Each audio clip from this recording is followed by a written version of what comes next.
I asked myself, what do I want my life to look like?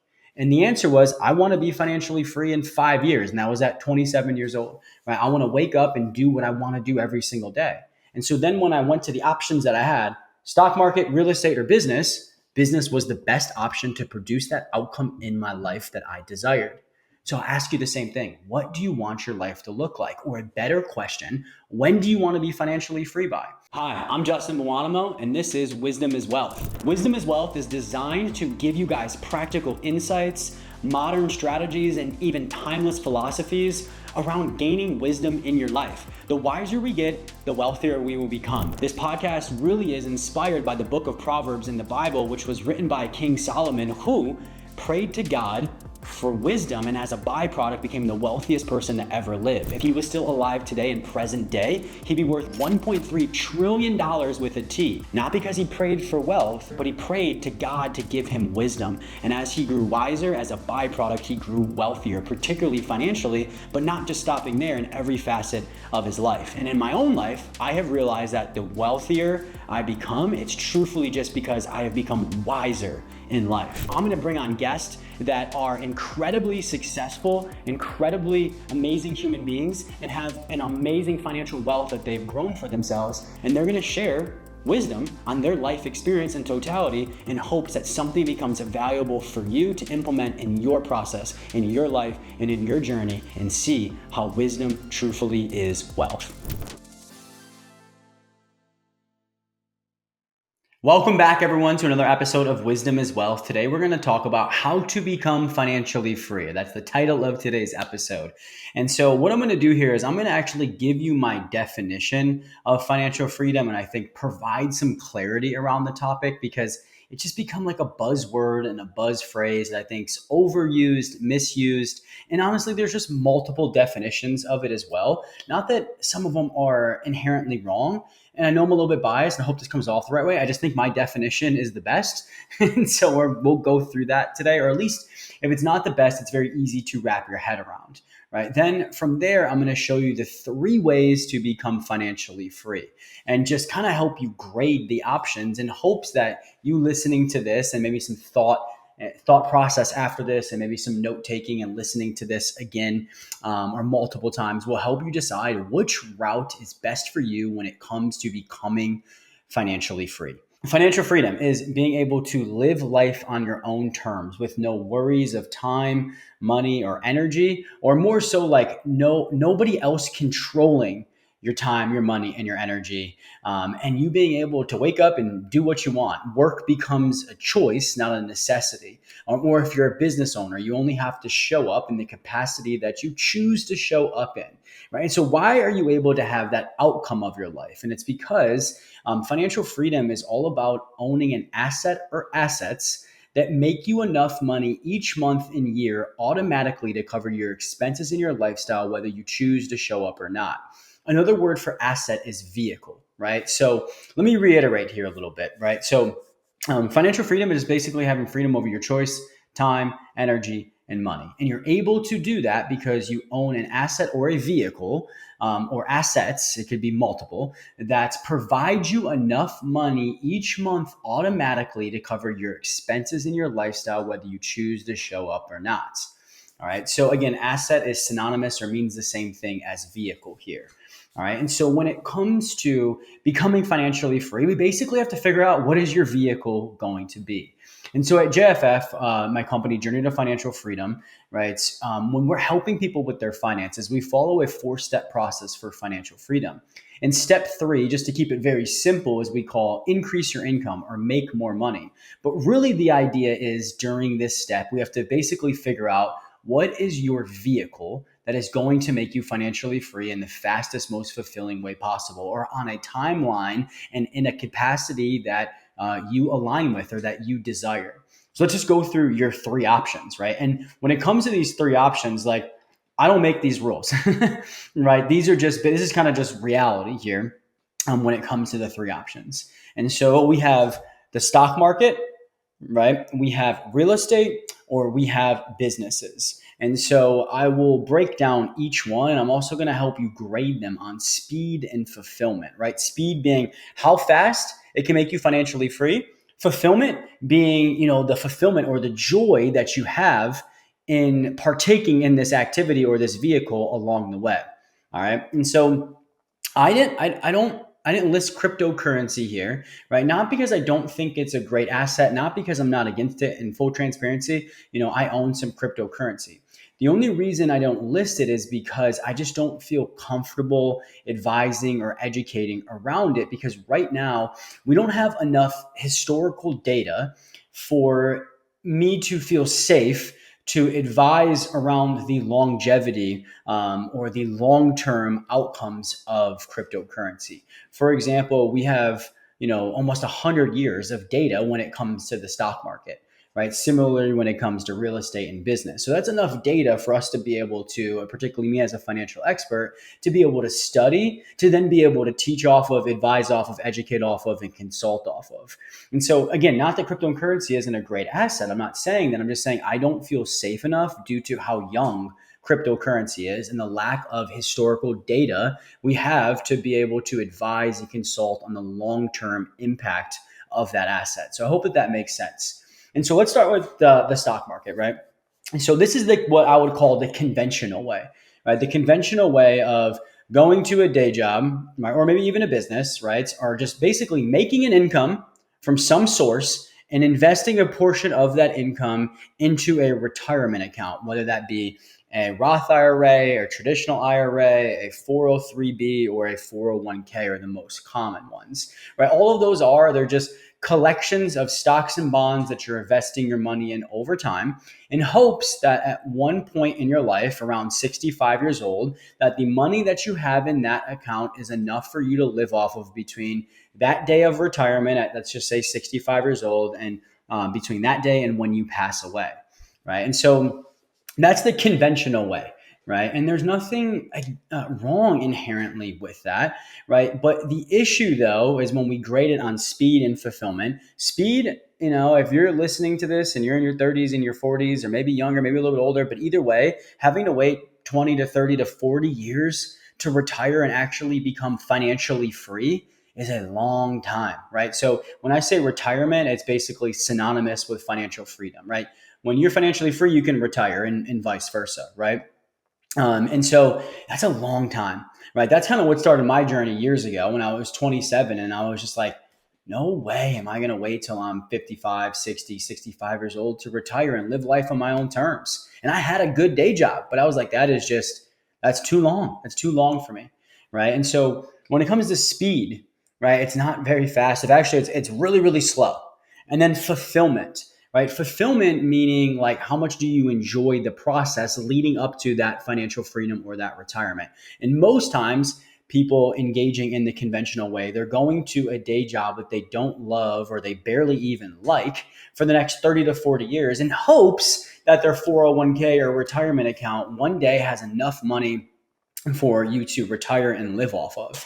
And so when I say even retire and live off of, right, that's not really, I don't think, alluding to true financial freedom. I think financial freedom is having enough money provided to you automatically from your vehicle to live the life you truthfully want. And what a lot of people are finding is when they're getting to 65 years old, they barely have enough money in this account to last them until they die, let alone provide enough money each month and each year for them to truthfully live the life that they want to live.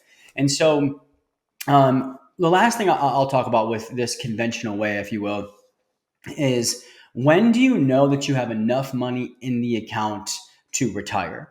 And it's called the 3% rule. Basically, when the amount of money that you have in that account, 3% of it can pay for your lifestyle and your bills, worst case scenario, your bills each month. And so, if you've got $5 million in that account, right, 3% of it you should be able to live off of each month and each year. And that 3% should be able to cover your bills, worst case scenario. But again, I don't know if that's true financial freedom, but true financial freedom would be able to cover the life that you want to live, bills plus your lifestyle. And so simply put, teach their own. I'm not knocking anybody for going this route, right? But when it comes to speed, it's really, really slow.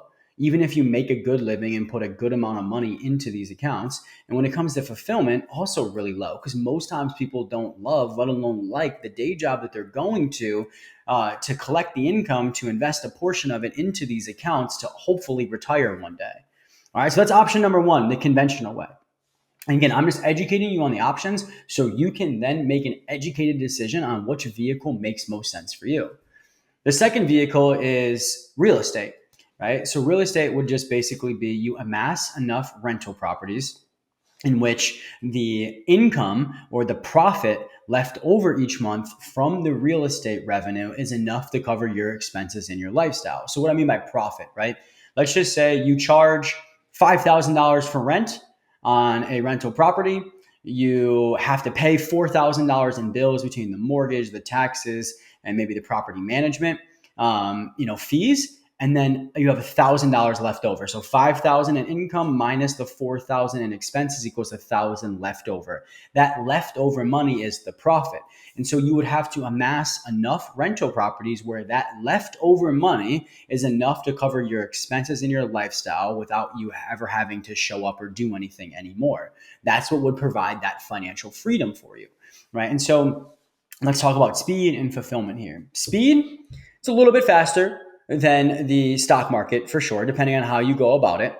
But I have sat with some of my most successful clients before. And what I mean by successful is they've got a great income and a great credit score. And it would take them at least 10 years to amass enough rental properties where the leftover money or the profit would be enough to cover their expenses and their lifestyle. So the fast track for the real estate game would be about 10 years. Heck of a lot better than 30. Right. And then the fulfillment side of stuff, right?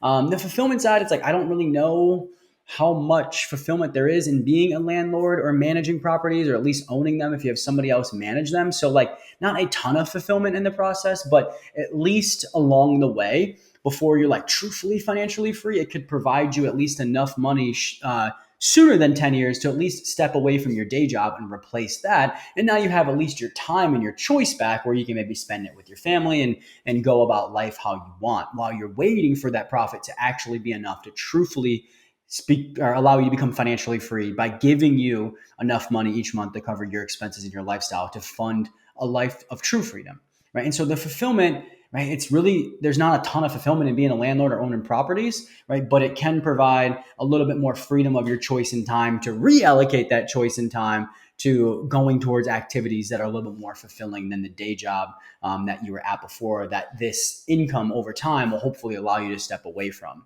right? In the process of truthfully building up to financial freedom. So hopefully that makes sense. That's vehicle number two, or option number two here, which would be real estate.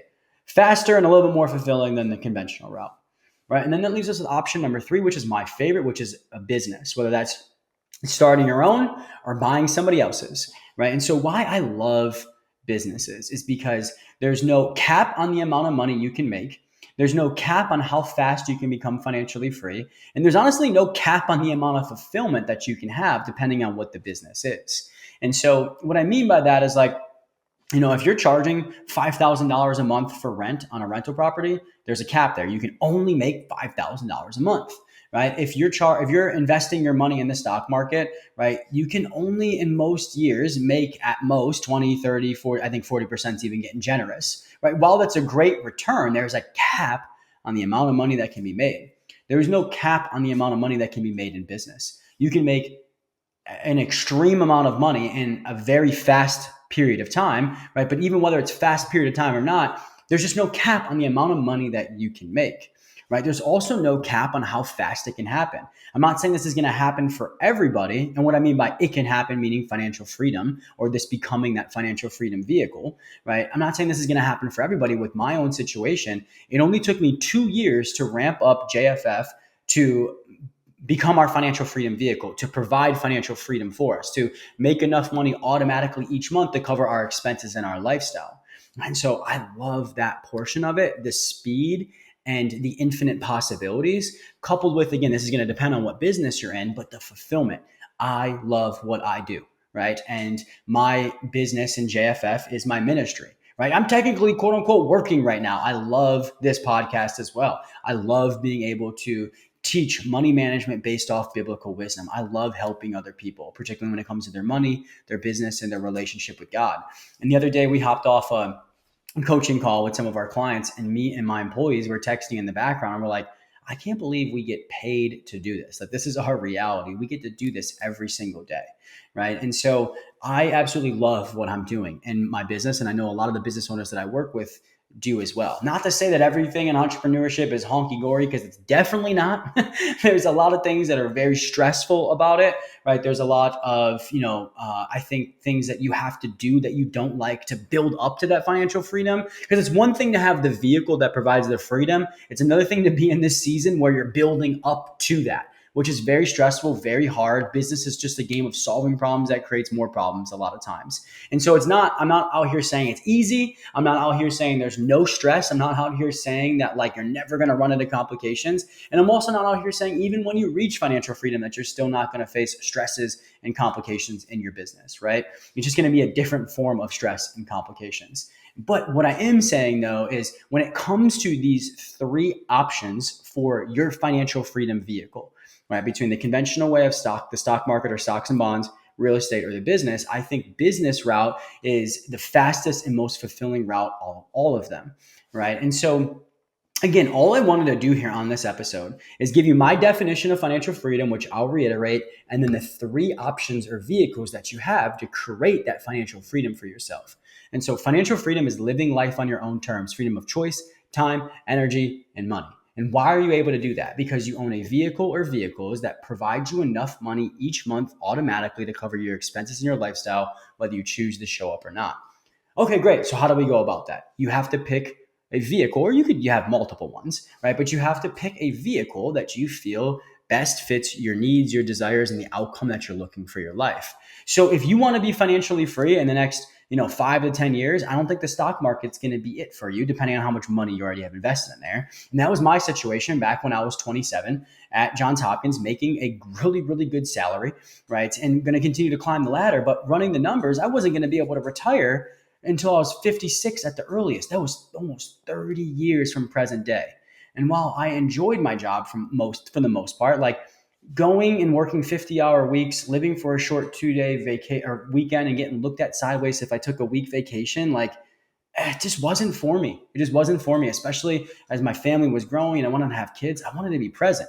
I want to be able to wake up every day and have breakfast with my kids, bring them to school, talk to Jesus about school or on the way to school every day, never miss any of their sporting events, being able to travel when we want to travel, visit family when we want to visit family, just simply being able to get up and do what I want each day, right? And I'm so blessed by the grace of God that is my reality, because if I truthfully got what I deserved in life, I probably wouldn't be here, right? Definitely not in the spot that I'm in. So all the glory to God with that. But that just dated back to when, I'm 27. I'm like, what are my options here?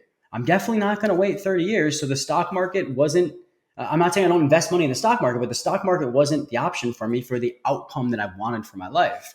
Real estate sounded great and I started to dabble with that, but I really was fortunate enough to just find a business or a business idea and then have the discipline, the consistency, and the provision from God to go all in on it and scale it. The reason why it scaled so fast in 2 years, yes, all the glory to God, but also because I played my part. I stepped up, right? I stepped up and did what I needed to do to get it there. And so point being, I asked myself, what do I want my life to look like? And the answer was, I want to be financially free in 5 years. And that was at 27 years old, right? I want to wake up and do what I want to do every single day. And so then when I went to the options that I had, stock market, real estate, or business was the best option to produce that outcome in my life that I desired. So I'll ask you the same thing. What do you want your life to look like? Or a better question, when do you want to be financially free by? And based off of that duration and those desires, now pick your vehicle and start to pursue that.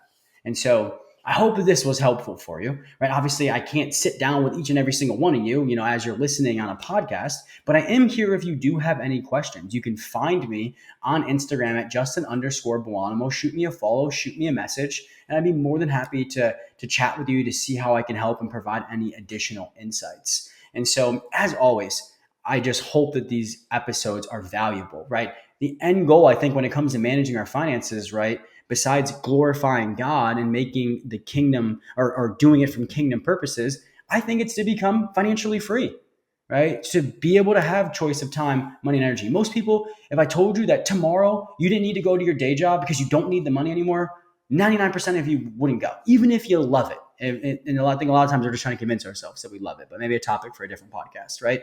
But point being, if I told you didn't have to go to your day job tomorrow anymore, right, and you can wake up and do whatever you want with your life, spend more time with your family, do the things that you enjoy, give back to this world, you'd probably all pick to do that, right? And so that's the reason why we want to manage our money better, right? And so if you want to learn how to manage your money better, right, lay the foundations that will allow you to scale here, then I'm here for you as well. My company JFF is here for you as well. Go to journeytofinancialfreedom.co, not .com, .co.